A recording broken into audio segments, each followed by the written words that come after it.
Kayo kukuya. Hiyo kukuya.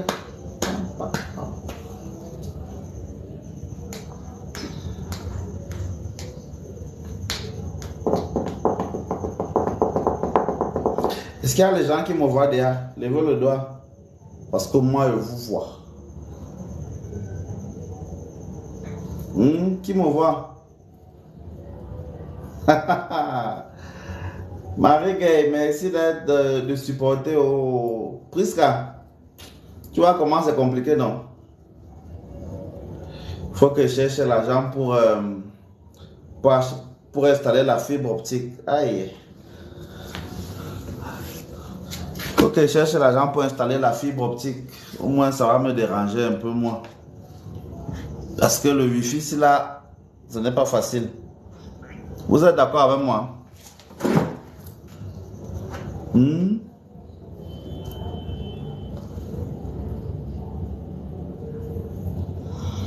Est-ce que vous êtes d'accord avec moi? Vous ne me répondez pas. J'ai envie de savoir qui est d'accord avec moi.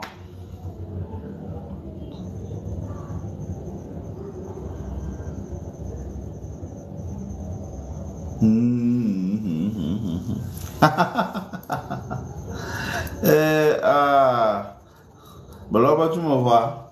Tu fais quoi? Tu es couché? Ou bien tu es au travail aussi?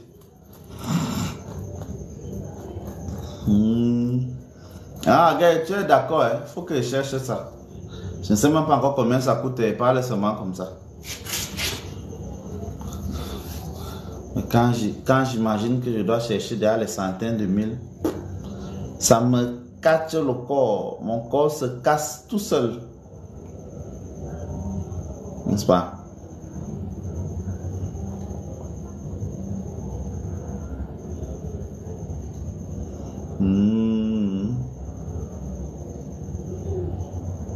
Ah, il n'y a que toi qui es d'accord pour le moment. Les autres n'ont pas parlé. Les autres, tu as vu quelqu'un parler encore là. Les autres vont dire que, hey, ils n'ont pas les côtes.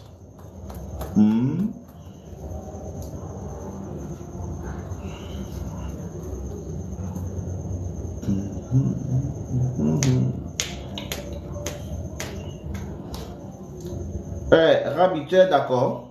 C'est grave.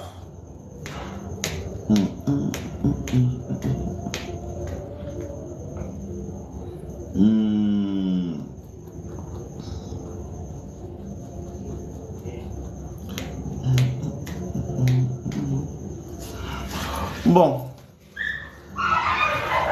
il est de coutume pour moi de ne pas faire patienter ceux qui prennent la peine d'être présents. Donc, je ne vais pas vous faire patienter plus longtemps. Je ne sais pas combien de temps on aura encore la connexion. Donc, je vais engager directement avec les choses quand même un peu plus sérieuses. Je donne le résumé en quelques mots. Et puis, quand il va commencer à développer, quoi qu'il arrive, vous aurez déjà retenu un peu. Je voudrais que vous compreniez que, en gros, en général, vraiment, les 99,99% de toutes les choses qui se retrouvent aujourd'hui au sein des églises chrétiennes n'ont pas été créées par les chrétiens eux-mêmes. Ce sont des choses qui ont été copiées ailleurs. Cela veut dire que on n'est pas, qu'on soit chrétien ou pas, on peut manipuler tous ces objets, toutes ces prières, toutes ces connaissances-là. C'est possible. On peut manipuler ces connaissances-là, même si on n'est pas dans les églises et dans la foi chrétienne. Parce que tout ce qui est dans la foi chrétienne aujourd'hui a d'abord existé ailleurs. Et les chrétiens ont seulement récupéré et ont travaillé cela pour mettre Jésus, leur foi, leur manière de voir au centre. C'est très important. Ça ne veut pas dire que c'est forcément bon, que c'est forcément mauvais. Je ne fais pas un jugement de valeur. Ce n'est pas mon travail. Je ne fais pas un jugement de valeur. Je dis juste ce qui est. Et quand je dis ce qui est, c'est maintenant à chacun de s'asseoir et de voir est-ce que c'est bon, est-ce que c'est mauvais. Mais vous devez au moins le savoir. Comme tout à l'heure quand je parlais du rosaire, pour beaucoup de personnes, le rosaire, c'est la propriété exclusive des catholiques.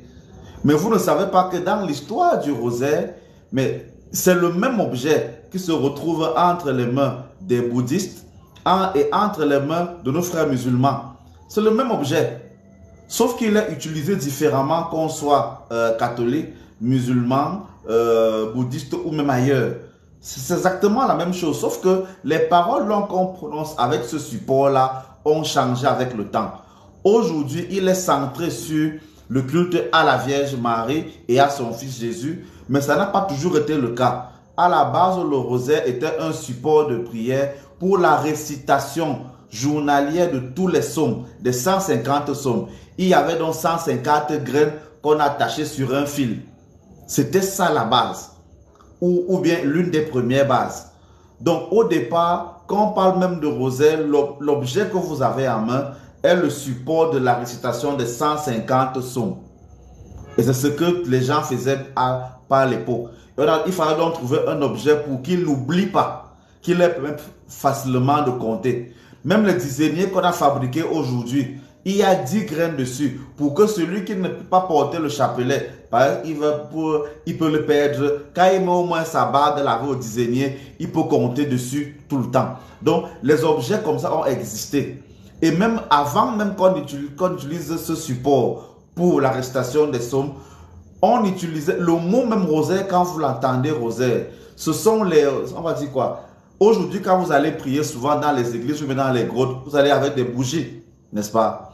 À l'époque, quand on allait donc prier, la puissance qui était, on va dire quoi, la déesse mère qui était Isis, on partait avec des roses. C'est quand on partait prier la puissance du soleil, qu'on partait avec des bougies, avec des brasiers et même parfois des encens. Mais quand on allait voir la mère créatrice, on allait avec des roses. On déposait donc sur son autel beaucoup et beaucoup de roses. Ça faisait donc une couronne de roses. Qu'on a donc appelé donc cette couronne de roses le rosaire. Dans cette manière de voir là, quand on fait le rosaire, on dépose une rose ou une couronne de roses à la divinité mère. C'est cette pratique des prêtresses d'Isis qui a été adaptée à la Vierge Marie. On a aussi commencé à prier la Vierge Marie en lui donnant des roses. Vous voyez, ça a commencé comme cela et ça s'est développé jusqu'à ce devenu ce qu'on a aujourd'hui. Quand j'explique donc comme ça, on peut donc manipuler l'objet qu'on a en main, le rosaire, qu'on soit catholique ou pas. Les catholiques l'utilisent, mais celui qui n'est pas catholique peut manipuler cela. Parce que la divinité qui donne la vie, la divinité mère, n'est pas, on va dire quoi, les catholiques lui ont donné le nom de Marie. Mais c'est la même personne que des gens appellent Isis ailleurs. Peut-être que vous ne le savez pas, mais il existe ce qu'on appelle des vierges noires. Il y en a même une au Vatican et dans beaucoup de pays et de grands sanctuaires, il y a des vierges noires. C'est-à-dire que là maintenant vous avez des vierges avec de la peau blanche, mais il y a des statues, des peintures avec des vierges noires qui sont réputées être très puissantes. Et ils se disent même qu'elles sont antérieures aux vierges blanches qu'on a aujourd'hui. Et que ces vierges noires ont été faites par les premiers peuples en souvenir d'Isis. Parce qu'ils ne représentaient pas Marie, ils représentaient Isis. Mais ça a été copié pour devenir Marie. Donc, vous pouvez rendre un culte à la déesse mère sans être catholique et utiliser le rosaire. Il faut le savoir. Donc, n'ayez pas peur. Moi, je n'enseigne pas. Je ne vous oblige pas à être enfermé, bloqué dans ce qui est catholique. Non. Je vous montre simplement ce qui est vrai. Et quand il y a, on va dire quoi, des rayons de vérité dans ce que les catholiques font, mais je le dis aussi. Voilà, c'est mon travail. Donc, l'une des premières choses que vous devez savoir sur le rosaire, c'est que ce n'est pas une propriété catholique. Ça a été, on va dire quoi, appris, intégré, téléchargé dans le logiciel des catholiques à un moment donné. Et je vous assure que si vous faites l'histoire, même des chemises que je porte, des soutanes, de la croix, des couleurs, vous allez vous rendre compte que tout cela existait déjà avant. Voilà, c'est clair et net. Donc ne pensez pas que quand je dis ça, c'est que je n'aime pas une église. Je remets simplement les choses en place. Voilà. Et ça a pris beaucoup de siècles pour être ce que c'est aujourd'hui. Ce n'est pas né uniquement aujourd'hui. Et pour encourager la dévotion là, il y a eu donc des apparitions de Marie où elle venait avec le rosaire en main pour dire « Priez-moi avec ceci ». Et à l'époque, il y a eu de grands débats théologiques pour dire est-ce que c'est vrai, est-ce que c'est faux et tout le reste. Donc, vous voyez qu'il y a eu un long moment pendant lequel les gens réfléchissaient. Est-ce que c'est bon de faire ça? Est-ce que c'est bon? Il y a des gens qui ne voulaient pas entendre parler de ça dans l'église à un moment donné parce qu'ils appelaient cela des pratiques païennes. Oui, c'est le cas. Voilà, donc vous voyez, c'est un long travail, n'est-ce pas? Tout n'a pas toujours été comme c'est aujourd'hui. C'est un long travail. Bon, je réponds rapidement à quelqu'un qui a demandé là, qui veut partager. Si tu veux causer avec moi, c'est simple. Sur ma page TikTok, il y a un lien WhatsApp. Tu cliques sur ce lien-là, il va t'amener dans un groupe WhatsApp à travers lequel tu pourras donc me joindre inbox pour qu'on parle. Et quand tu dis venir partager avec moi, je ne reçois pas les gens qui viennent causer des heures et des heures avec moi. Si tu as un ajout ou bien quelque chose que tu veux m'apporter pour que je puisse étoffer mes enseignements, il n'y a pas de problème. Mais si tu veux juste parler, discuter comme ça là, non, je ne veux pas. Ça perd le temps pour rien. On vient vers moi quand on veut apporter quelque chose ou bien quand on veut recevoir quelque chose. Il y a donc une manière d'apporter et une manière de recevoir. C'est très important. Parce qu'une fois j'ai reçu quelqu'un comme ça, il me dit non, je veux échanger avec vous. Non, je ne veux rien, je veux juste parler comme ça là. Non, comment ça perd le temps quand même. S'il faut le temps pour faire les vidéos et les livrets dont vous avez besoin, je ne peux pas aussi m'asseoir là pour parler comme ça, perdre le temps. Non, pour moi c'est une perte de temps. Voilà, c'est très intéressant, c'est important de le dire. Donc comprenez-le, quand on parle du rosaire, c'est cela. Évidemment, il y a donc eu dans l'histoire beaucoup de miracles qui ont jalonné l'histoire des croyants. Il y en a eu plein, beaucoup de miracles. Il y a plusieurs, en ont parlé, que ce soit à Pompéi, que ce soit même en France, en Italie, à San Giovanni Rotondo, là où Padre Pio vivait, au temps des grandes guerres. Il y a eu des sauvetages, il y a eu des gens qui n'ont pas été attaqués. Certains sont allés se réfugier par exemple dans une cathédrale et ont passé la nuit à prier la Vierge Marie. Et ceux qui faisaient la guerre n'ont pas tiré sur la cathédrale là. Or, ont tiré tout à côté. Donc tous ceux qui étaient à l'intérieur et qui priaient Marie ont été protégés. Voilà, c'est des histoires comme ça qu'il y en a. D'autres histoires aussi, c'est que pendant qu'on priait en pleine grande guerre, il se dit que Padre Pio, à la demande de beaucoup de personnes, s'est divisé en deux. Et un de ses corps est allé parler à quelqu'un qui était dans l'avion de chasse pour lui demander de faire demi-tour pour ne pas attaquer le village de quelqu'un qui priait la Vierge Marie, que ses parents sont là-bas, il n'y a pas de protection. Voilà, donc il y a plein d'histoires comme ça sur la puissance du rosaire. Voilà. Et il y en a plein. Voilà. Donc, il y a eu plein de miracles comme ça. Et vous devez quand même savoir qu'on en a beaucoup parlé. Les papes et les évêques ont même fait beaucoup d'enseignements dessus. Beaucoup. Il se dit même que lors des apparitions à Fatima, la Vierge Marie avait annoncé certains événements qui se sont passés.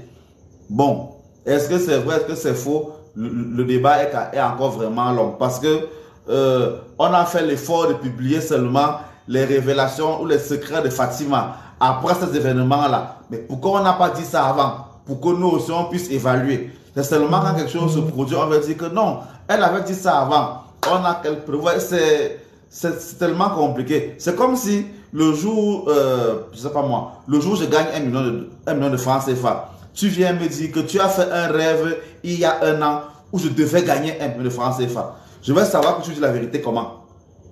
Peut-être que tu es en train de mentir. Je ne sais pas. J'ai quelle preuve que ce que tu me dis est vrai.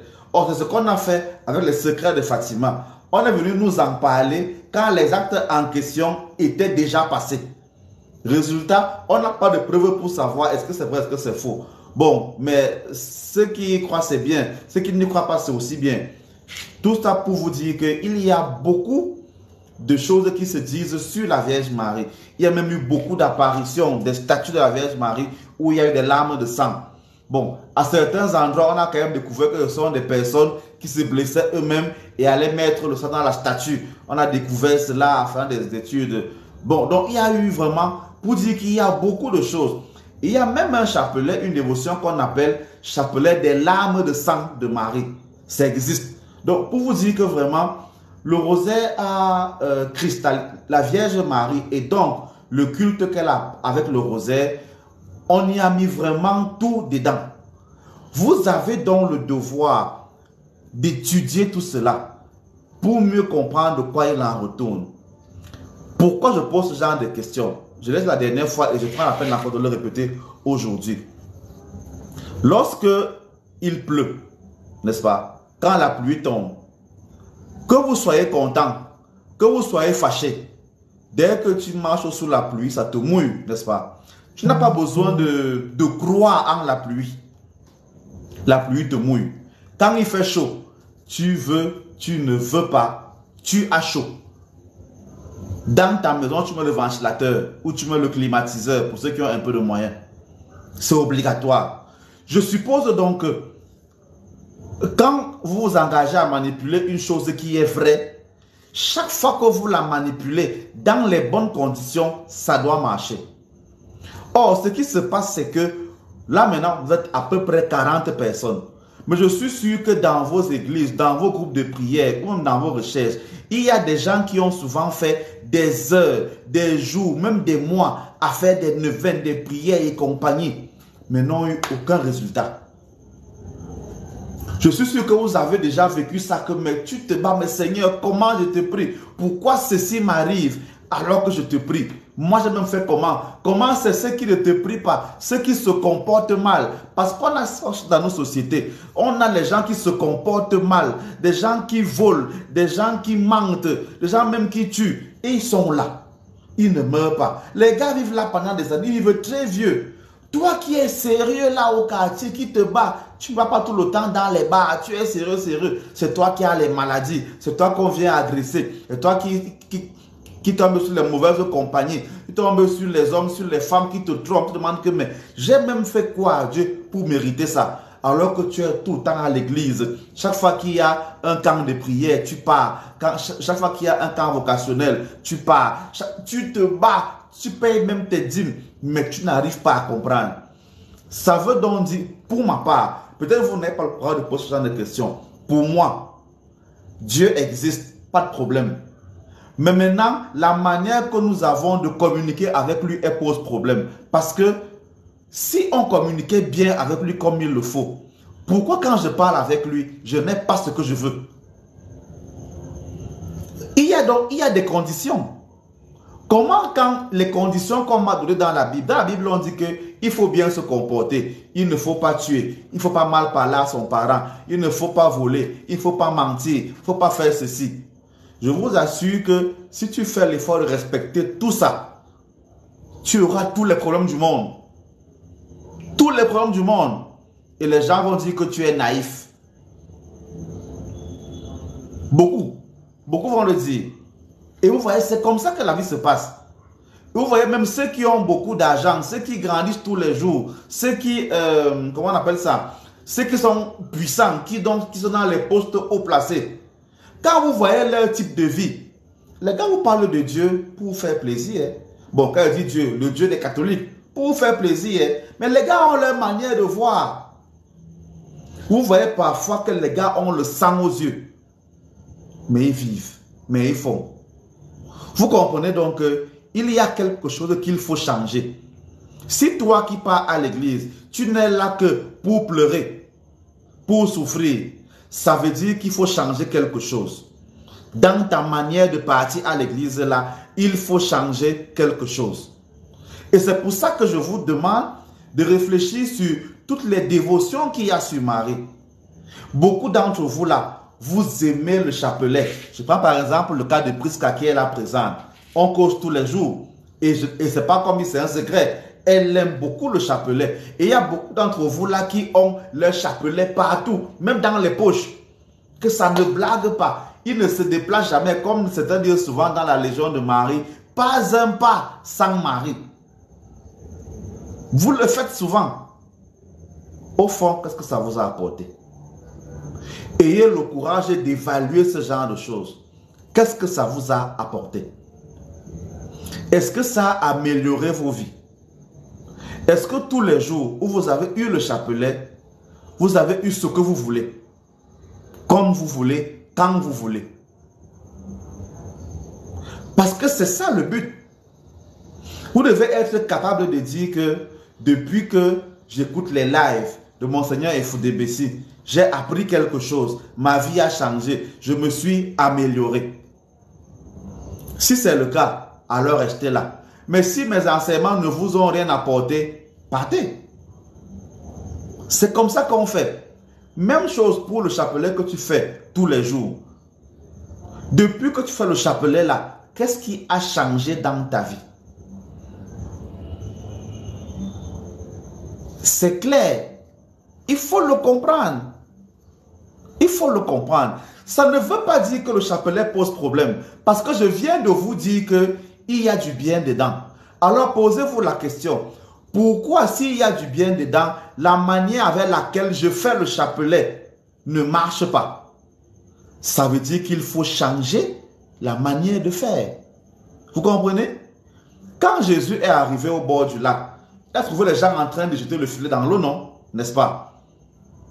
Il leur a dit, il leur a posé la question, est-ce que vous avez eu le poisson que vous allez chercher?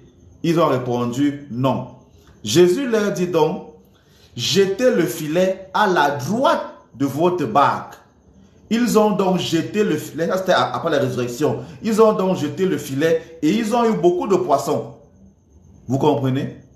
Maintenant, je vous dis donc que si chaque fois que tu as ton chapelet à main, ça marche une fois sur 10, alors il y a un problème. Pourquoi ça ne marche pas tous les jours? Voilà mon problème. Voilà la question. Parce que quand je lis vos commentaires là, je commence à les lire parce que je sens que j'ai énervé beaucoup de personnes. Asia, bonsoir, pardon, vous êtes de quelle église? Bon, en tout cas, oui, moi et témoin car j'ai obtenu le BPC grâce à maman Marie. Ok, justement, tu as mis ton nom là, fille de Marie. Ça veut donc dire que dans ta vie, tout marche. Par exemple, tu pries Marie. Tu as eu le BPC grâce à Marie, d'accord. Tu as eu le bac, le probatoire grâce à elle. Il faut me répondre, les filles de Marie. Tu as eu le bac grâce à elle. Tu as eu le travail que tu voulais grâce à elle. Tu as eu le mariage grâce à elle. Tu as l'accouchement grâce à elle. Il faut être capable de me dire que tout ce que tu as toujours demandé à Marie, tu l'as obtenu. C'est ça que je veux savoir. Parce que quand l'eau tombe du ciel là, l'eau mouille tout le temps. Il n'y a pas un jour que l'eau tombe du ciel, ça ne mouille pas. Il n'est donc pas normal que ton chapelet marche une fois et ça ne marche pas 10 fois. Et tu me dis que c'est bon. Et tu vas donc me dire que je demande tous les jours avec l'espoir que comme ça a marché il y a 5 ans, ça va encore marcher demain. Voilà mon problème. C'est de ça que moi je parle, n'est-ce pas? Voilà, merci Marie Mado. J'ai eu le mariage, j'ai eu le voyage, j'ai eu la santé, j'ai eu les enfants. Après, c'est échec de film. Voilà. Commençons. Tu précises bien. Pendant que tu faisais les fécondations in vitro là, Marie était où? Elle dormait? Tu vois un peu. Moi, c'est ça qu'il faut poser comme question. Parce que quand tu vas te laver, fille de Marie, j'espère que tu me suis. Quand tu vas te laver, est-ce que quand tu verses l'eau sur toi, il y a des jours où l'eau ne te mouille pas? L'eau te mouille tous les jours, non? Voilà. Il faut donc nous dire quelle est la manière avec laquelle toi tu as prié Marie pour que ça marche tout le temps. Ah, tu es en train de dire que c'est en allant prier à Lourdes que ça a marché. Ça veut dire que ce n'est que la Vierge Marie qui est à Lourdes qui est bien. Première question. Deuxième question. Est-ce que toutes les personnes qui sont allées prier avec toi à Lourdes ont eu des résultats positifs? Pourquoi toi seul tu as eu à Lourdes et toutes les personnes qui sont allées prier là-bas à Lourdes n'ont pas eu en même temps que toi? C'est ça que je pose comme question. 2 mois plus tard, j'ai vu la Vierge Marie en rêve. Ok. Je vais arriver sur ça. Tu as vu la Vierge Marie en rêve. C'est-à-dire que tu as vu une femme blanche habillée en blanc et en bleu, n'est-ce pas? Alors que la Vierge Marie n'a jamais été blanche. Donc, c'est comme si tu dis que tu m'as vu en rêve et j'avais la peau blanche. Et tu dis que c'est moi que tu as vu. Bon. Comme tu dis, c'est long à expliquer. Voilà. En priant avec la Sainte Vierge Marie, Jésus intervient. Ok. Pourquoi toutes les personnes qui vont donc à Lourdes, toi tu es parti à Lourdes, non? Pourquoi tous ceux qui vont à Lourdes n'ont pas le même témoignage que toi? Bon, nous ici, nous sommes Camerounais. Celle qu'on dit qu'elle a apparu là en Simalène, ce n'est pas la Vierge Marie. Donc il faut que tous les Camerounais se déplacent et arrivent à Lourdes pour avoir ce que tu as eu là. Et le BPC que tu as eu là, tu l'as eu un temps à Lourdes. Tu l'as eu un temps au Cameroun, non? Au Cameroun, tu priais souvent où? Là où tu priais souvent là, tout le monde a réussi comme toi. Voilà les questions que je pose. Et c'est important de vous les poser. N'est-ce pas?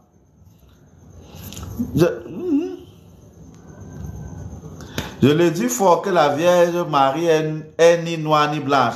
En tout cas, ce n'est pas le débat d'aujourd'hui. Mais c'est impossible qu'elle ne soit ni noire ni blanche.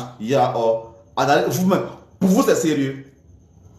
Donc, quand on vous dit que la Vierge Marie est noire, votre première réaction, c'est qu'elle n'est ni noire ni blanche. Donc, quand elle est blanche, ça ne dérange pas. Mais dès que quelqu'un vient vous dire qu'elle est noire, non, elle n'est ni noire ni blanche. Celui qui dit qu'elle est noire, c'est un raciste. Bof, ce n'est pas le débat. Mais en tout cas, c'est quand même intéressant. Vous comprenez comment c'est bizarre? C'est pour ça que j'ai fait une vidéo il n'y a pas longtemps sur la différence entre la prière et le rituel. Dans la prière, on n'est pas sûr. Parce que si le témoin de fille de Marie, qui n'est pas mauvais, n'est-ce pas? N'est-ce pas? Si le témoin de fille de Marie, justement, c'est ton témoin de fille de Marie qui me fait parler comme ça là. Je te rappelle que je suis un évêque, donc je connais ce que tu dis là plus que toi. Je ne suis donc pas d'accord que un chrétien vient me dire qu'il a prié Marie, ça a marché. La même prière que le chrétien qui a fait là, qui a marché, fait. Je donne ça à quelqu'un d'autre, ça ne marche pas. La même personne même qui a fait ça, que ça a marché lundi, refait la même prière mardi ou mercredi, ça ne marche pas non plus. Mais il y a donc un problème. Il y a donc un problème. Moi, je cherche donc la solution pour que tout le temps qu'on fait, ça marche. Je refuse le genre de prière qu'on fait. Ça marche seulement avec fille de Marie. Ça ne marche pas avec ta soeur, avec ton frère, avec moi qui suis là. Pourquoi? Voilà la question. Ça veut donc dire que dans la dévotion là, il y a quelque chose qu'il faut modifier. Voilà. Il y a quelque chose qu'il faut modifier. Et je ne parle pas seulement en fille de Marie, je parle à tout le monde. Parce que c'est un cheminement qui est important. Parce qu'il faut aussi dire ce qui est vrai. Nos églises sont surchargées et remplies des gens qui sont pauvres et qui souffrent. N'est-ce pas? Nos églises sont pleines de gens qui souffrent. Je vous assure, moi j'ai été choriste. Je suis sûr que parmi vous là, il y a eu plein de gens qui sont ou bien qui ont été choristes. Regardez la vie des choristes. Regardez comment parfois quelqu'un vient chanter alors qu'il a faim, alors qu'il a soif. Vous voyez comment les choristes parfois même sont mal habillés. Ils sont là, ils bagarrent, ils gèrent. Quand vous tendez 5 000 à un choriste, mais le gars peut vous louer pendant 1 heure de temps parce qu'il ne voyait pas ça avant.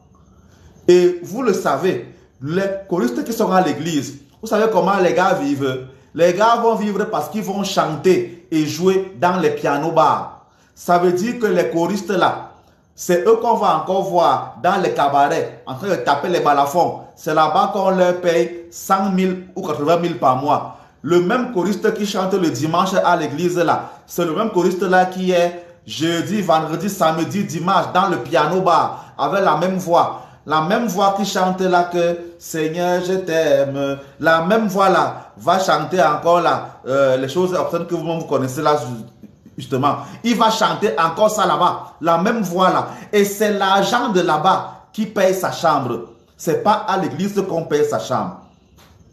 Il va donc dire que qu'est-ce qui le sauve? Le piano bas ou la messe qui chante à l'église le dimanche? Et vous savez que c'est vrai.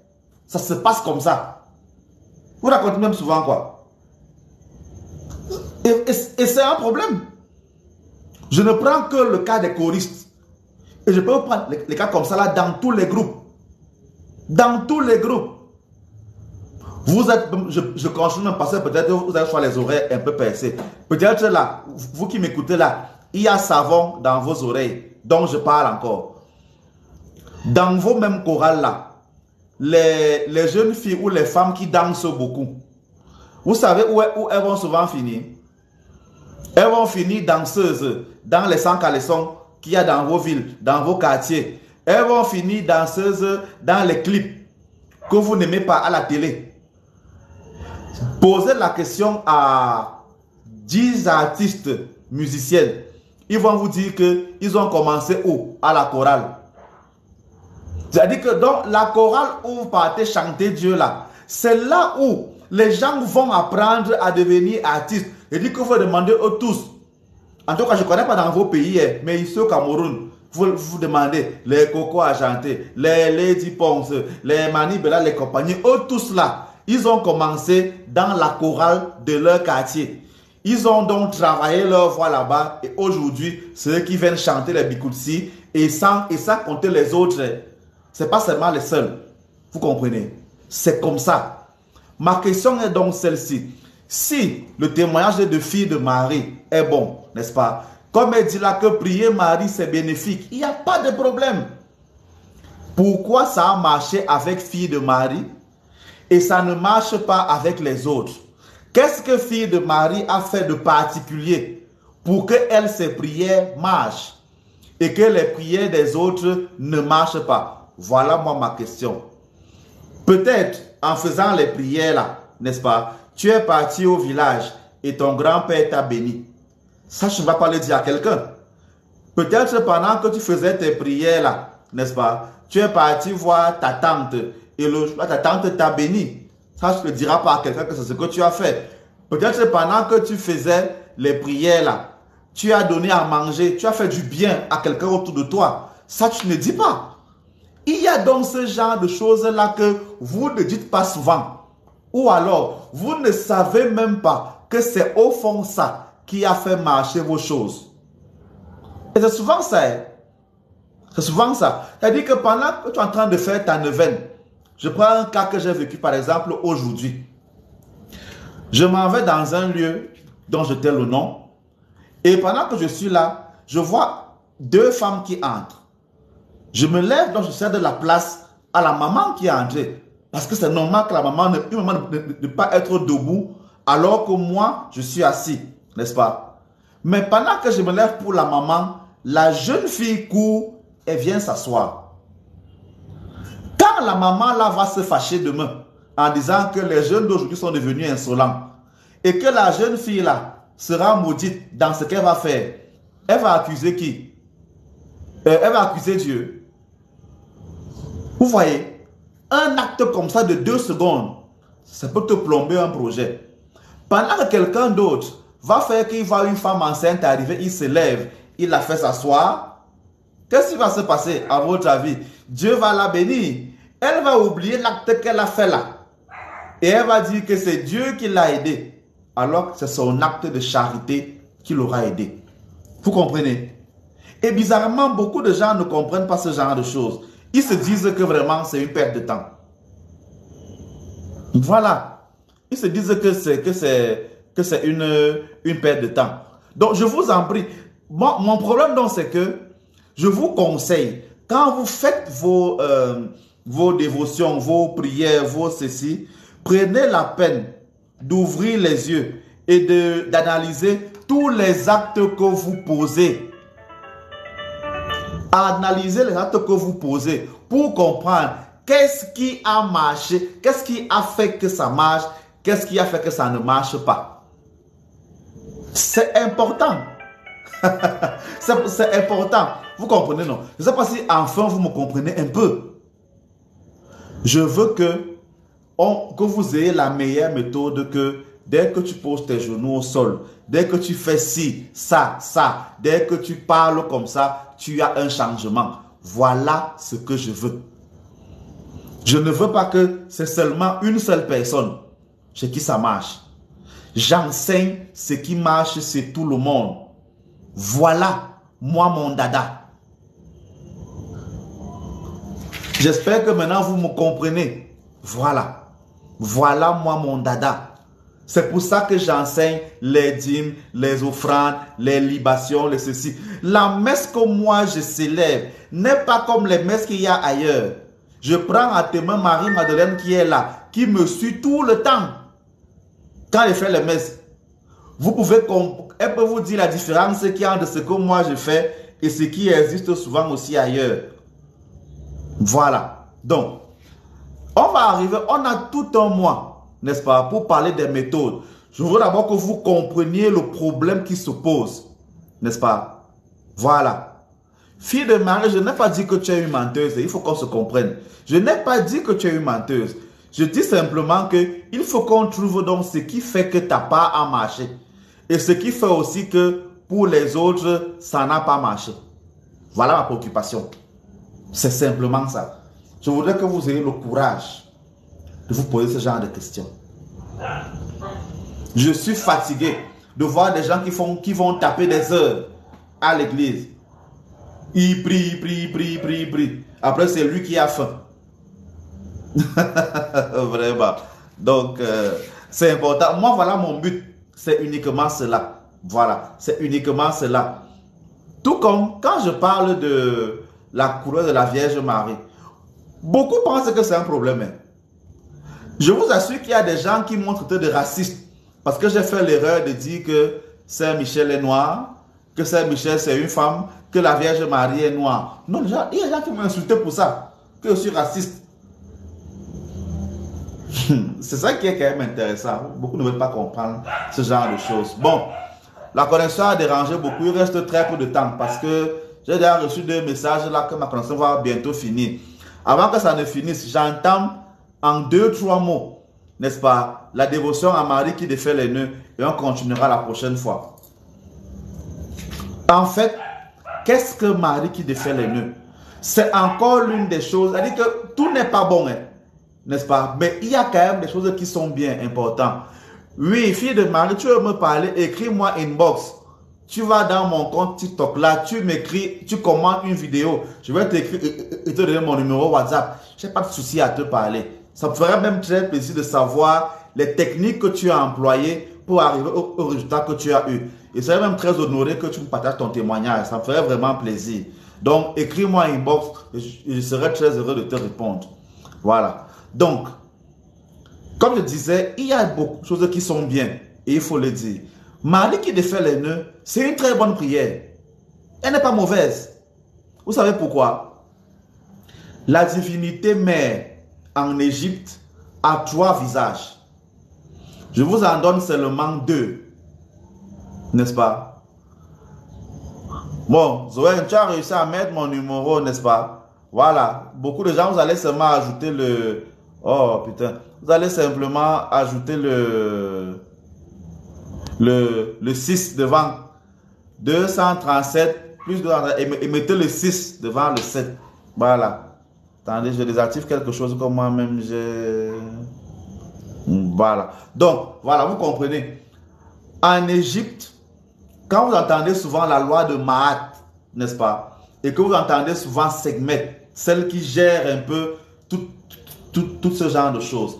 C'est la même femme qui protège, qui bagarre contre les mauvaises personnes. C'est la même femme qui apporte la vie. C'est la même personne, mais elle a 2 visages. Oui, qui finit avec 20. Tu mets seulement 6 après 00237. Voilà. Tu donnes 00237 6 74 09 86 20. Voilà. C'est important. Il faut le savoir. Donc, c'est la même femme qui, lorsqu'elle est en colère, prend l'aspect de Sekhmet pour défendre. C'est la même femme qui, lorsqu'elle n'est pas en colère, prend l'aspect de Hathor pour apporter la bonne nouvelle, pour apporter l'amour. Et elle a un autre visage encore, une seule femme. Il est donc normal de, si vous voulez prier Marie, de voir en cette divinité, ou alors de voir en Marie la femme qui donne la vie, c'est-à-dire qui a donné Jésus au monde, et la femme qui peut apporter des délivrances. Vous voyez que c'est logique. Et ce n'est pas la première fois que ça arrive. C'est déjà arrivé avant. Donc, ça a du bon. Donc, vous pouvez donc utiliser cette dévotion-là de Marie qui défait les nœuds. Merci Marie Mado. Vous pouvez utiliser cette dévotion à Marie qui défait les nœuds. Parce qu'en fait, c'est la même femme qui peut faire les deux travaux. C'est pour ça que j'ai dit, quand je parlais de Saint Michel, que vous n'avez pas de preuve pour dire que Saint Michel c'est un homme. C'est dans la culture occidentale que le pouvoir est masculin. Dans la culture africaine et donc dans la spiritualité mondiale, partout dans le monde entier, le pouvoir est féminin. C'est pour ça que Saint Michel ne peut pas être un homme. C'est une femme. Je suis même à deux doigts de vous dire qu'il y a des rôles qu'on attribue à Saint Michel qu'il faut attribuer à Marie. Mais bon, ce n'est pas le débat aujourd'hui. Il faut donc le comprendre. Il y a donc une facette de la divinité mère qui délivre donc. Ça, c'est la première chose que vous devez comprendre. C'est normal. Sauf que, vous voyez, dans la spiritualité égyptienne, la personne qui délivre et qui donne la vie a un nom différent quand il donne la vie. Et la personne qui, lorsque la personne la délivre, elle a un nom différent. On ne peut donc pas appeler à la fois Marie quand on veut donner la vie, recevoir la vie, et dire en même temps Marie lorsqu'on veut qu'elle bagarre. C'est deux fonctions différentes. C'est deux fonctions très très différentes. Il faut donc vous poser la question, quel peut être le nom ou alors le nom de la fonction de Marie pendant qu'elle est bagarreuse? Vous pouvez vous inspirer des litanies de la Vierge Marie. C'est aussi un thème très vague parce que dans les litanies là, on a mis beaucoup de choses, beaucoup de choses. Quand par exemple les gens disent souvent que non, on a vu la Vierge Marie, on a vu la Vierge Marie. La première chose qui fait que ce soit faux, c'est que Marie n'a pas un visage. Elle a plusieurs visages. Et lorsqu'elle apparaît, elle a un trait de visage. Alors la première chose qu'on te demande, c'est que tu as vu Marie sous quel trait? C'est clair et net. Lorsqu'elle est apparue à Fatima, pour que les gens croient que c'est vrai, elle a donné une information pour qu'on croie que c'est vrai. Elle a dit, je suis l'Immaculée Conception. Elle l'a dit. Tu ne peux donc pas dire que tu as vu Marie, que Marie est apparue, sans qu'elle ne t'ait donné le trait à travers lequel elle est apparue. C'est impossible. Je prends un autre exemple. Pendant que vous priez sur la de la Vierge Marie, est-ce que vous avez déjà entendu rose mystique? Est-ce que vous avez déjà entendu quand on fait de la Vierge Marie, on dit rose mystique? Est-ce que vous avez déjà entendu parler de ça? Merci Marie Mado pour les fleurs, pour les cadeaux aussi. Voilà, ma fille de Marie dit qu'elle a déjà entendu l'appellation rose mystique. Je vous assure que le jour où vous aurez, je ne sais pas comment elle dit, la chance ou, c'est pas moi, l'opportunité de vous retrouver avec Marie sous l'aspect de rose mystique, vous allez fuir. Parce que la rose mystique est vraiment comme la rose. Elle pique, elle frappe, elle gronde, elle fouette.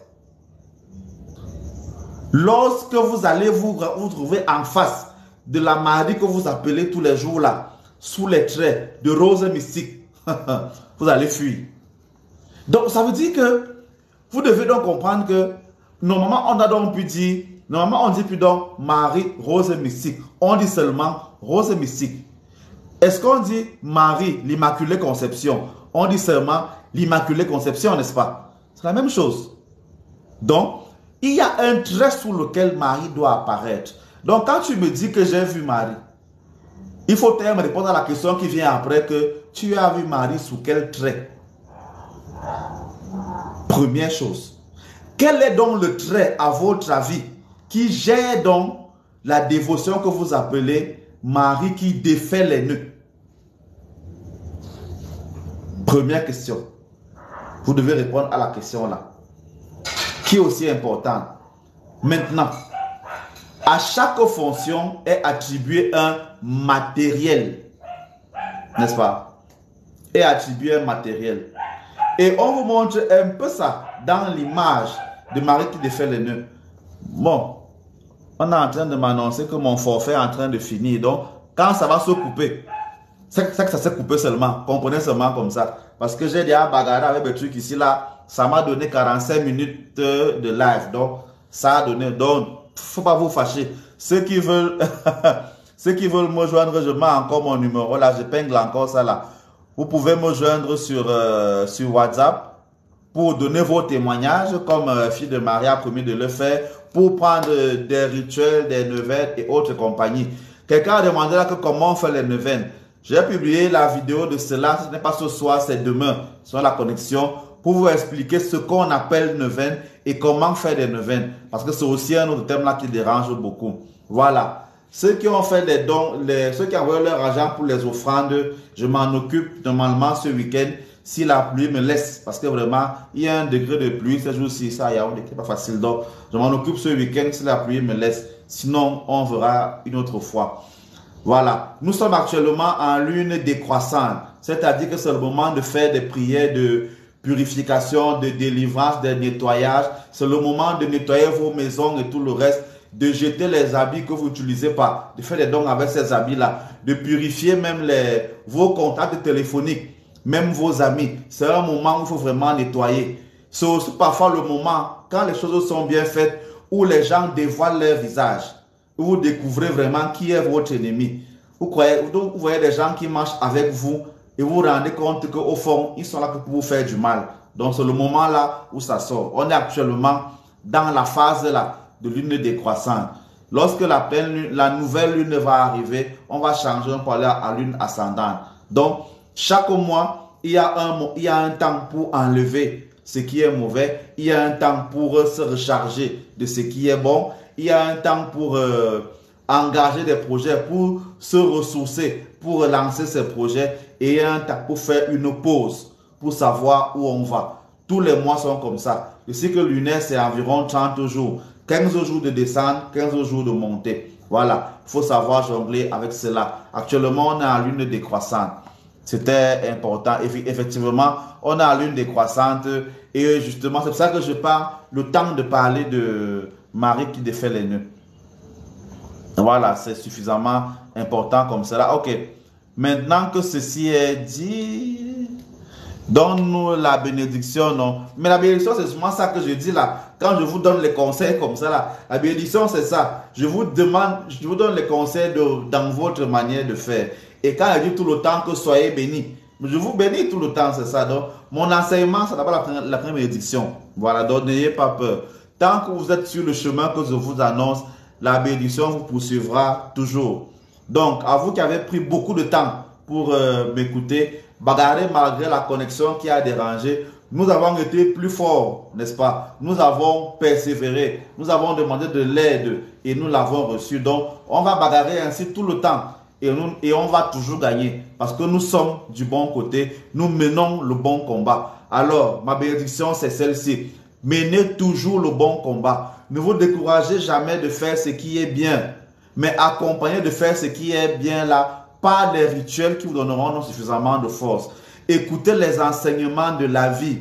Les épreuves parfois sont des enseignements que la vie vous donne pour pouvoir vous faire grandir. Vos ennemis sont des enseignants. Prenez-les comme ça. Ils vous montrent ce que vous devez éviter. C'est comme ça. Et à travers leurs enseignements, ils vont rester en dessous de vous parce qu'ils vont être les escaliers que vous allez emprunter pour évoluer. Dès que je prends mon ennemi comme ça, là, c'est fini. Moi, j'avance. Pendant qu'il recule, pendant qu'il perd le temps à m'attaquer, moi, je suis déjà devant. Alors, c'est ma bénédiction pour vous. Dès maintenant, considérez les épreuves que vous rencontrez comme des enseignements que vous avez à apprendre. Considérez les mauvaises paroles qu'on vous lance comme des pierres qui vous aident à mettre les barrières autour de vous. Considérez les mauvaises paroles, les mauvaises actions de vos ennemis comme des escaliers que vous empruntez pour arriver au succès. Et vous allez voir que vous allez parvenir à ce succès-là infiniment plus facilement. Chaque fois que vous le verrez, vous allez appliquer l'une des règles de la réussite qui est d'avoir l'esprit et la pensée positive. Vous voyez donc que parfois, ces enseignements de motivation-là dépendent simplement de 2 ou de 3 choses. Appliquez cela et vous serez sur la voie que nous ont tracé nos ancêtres par qui Dieu nous a créés. Et c'est très important. Nous avons beaucoup de travail à faire dans nos familles, dans nos maisons, dans nos continents. Et vous avez besoin de l'apprendre. Mon travail est donc de vous l'apprendre pour que chaque jour, que ce soit avec vous, avec vos enfants ou les enfants des enfants de vos enfants, que cette connaissance-là arrive. Je suis vent debout contre les manières de faire qui ne permettent pas de grandir. Et c'est cela mon travail. Si c'est la première fois que tu as découvert mon enseignement aujourd'hui, alors abonne-toi pour en écouter d'autres, ne pas manquer les nouvelles vidéos qui vont arriver très vite. Si ça t'a plu, n'aie pas peur de partager quelques secondes simplement de ces enseignements-là sur tes statuts WhatsApp et Facebook. Ça fait toujours plaisir. Et en plus, c'est totalement gratuit. Ça ne coûte absolument rien. Donc faites-le. Ceux qui en ont la possibilité et surtout la volonté, donnez-moi un coup de main dans le travail que je fais, soit coup de main sur le plan financier, soit coup de main sur le plan matériel, soit coup de main sur le plan des bonnes idées, des bonnes énergies que vous allez m'envoyer tout à l'heure lorsque vous aurez fini de voir cette vidéo ou avant de vous coucher.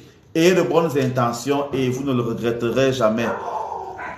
Merci à vous tous d'avoir pris beaucoup de temps, beaucoup de temps pour m'écouter aujourd'hui. Voilà. On a bagarré, on arrive. Il y a plusieurs techniques. Ceux qui veulent écouter mes enseignements, voilà, ou bien écouter mes homélies, ça va toujours évoluer tout le temps comme ça. Merci. Voilà. Fille de Marie, mon numéro t'a été donné là par beaucoup de personnes. Si c'est impossible, abonne-toi sur mon compte. Là, tu vas voir le lien WhatsApp et tu pourras parler avec moi. Que la bénédiction de Dieu vous atteigne tous les jours. Lui qui vous a créé au travers de vos ancêtres et de vos parents, qui sont déjà vivants ou morts. Soyez abondamment bénis. Très bonne nuit à tous. Ciao, bye bye. À nous revoir mardi. Pour continuer de parler toujours encore de la Vierge Marie, on va donc toujours développer encore les informations sur le rosaire, sur Marie qui défait les nœuds et sur tout le reste. Peut-être on parlera des apparitions, on va aussi aborder quelques mystères du rosaire. Peut-être on va voir les mystères du rosaire à prier lorsqu'on veut l'argent, lorsqu'on veut cela. Voilà, on va entamer ce genre de choses. Voilà. Merci beaucoup. Soyez abondamment bénis. Ciao, bye bye.